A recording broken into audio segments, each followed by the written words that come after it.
มาตอนที่เอ็มบัปเป้เมาซองประตูสร้างสถิติยิง16ประตูในบอลโลกรอบสุดท้ายจาก16นัดส่วนทีมชาติฝรั่งชนะทีมชาติอิรัก3ประตูต่อ0เข้ารอบ32ทีมต่อไปนัดที่2ของกลุ่มไอบอลโลก2026ทีมชาติฝรั่งแชมป์โลก2สมัยอันดับ3ของโลกเอาชนะทีมชาติอิรักอันดับ57ของโลก3ประตูต่อ0คิเลียนเอ็มบัปเป้เมาซองประตูนาที14และนาที54ปิดท้ายจากอุสมานเดมเบเล่นาที66กลายเป็นประตูทวิตในบอลโลกรอบสุดท้ายของปีจาก PSG สำหรับคิเลียนเอ็มบัปเป้ยิงไปแล้ว4ประตูในบอลโลก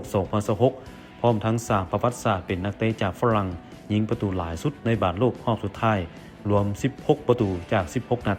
ยับขึ้นมาเทียบเท่ากับมิโรสลาฟโคเซตำนานกองหน้าทีมชาติเยอรมันตามหลังเลโอเนล เมสซี่ที่ยิงได้หลายสุด18ประตูสำหรับเอ็มบัปเป้ยังครองสถิติเป็นผู้ยิงประตูให้ทีมชาติฝรั่งหลายสุด60ประตูจาก100นัดผลอีกคนหนึ่งในกลุ่มเดียวกัน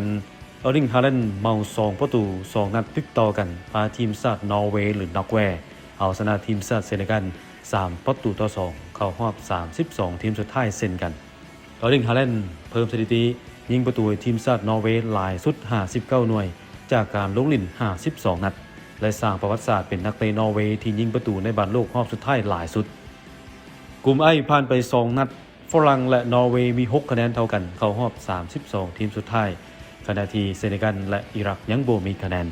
นัดสุดท้ายของกลุ่มจะแข่งขันเช้าวันที่27มิถุนายนนี้เวลา 2 โมงพร้อมกันนอร์เวย์พบฝรั่งเซเนกัลพบอิรักส่วนในค่ำคืนนี้และเช้าของมื้ออื่นแข่งขัน4คู่เป็นนัดที่2ของกลุ่ม K และกลุ่ม L กลุ่ม Kโปรตุเกสหรือโปรตุเกสพบกับอุซเบกิสถานเวลา 12 โมงค่ำคืนนี้อีกคู่หนึ่งในกลุ่มเดียวกันจะแข่งเวลา 9 โมงเช้าโคลอมเบียพบกับทีมชาติคองโกเดียส่วนกลุ่ม L อังกฤษพบกับกานาเวลา 3 โมงและปานามาพบกับโครเอเชียเวลา 6 โมง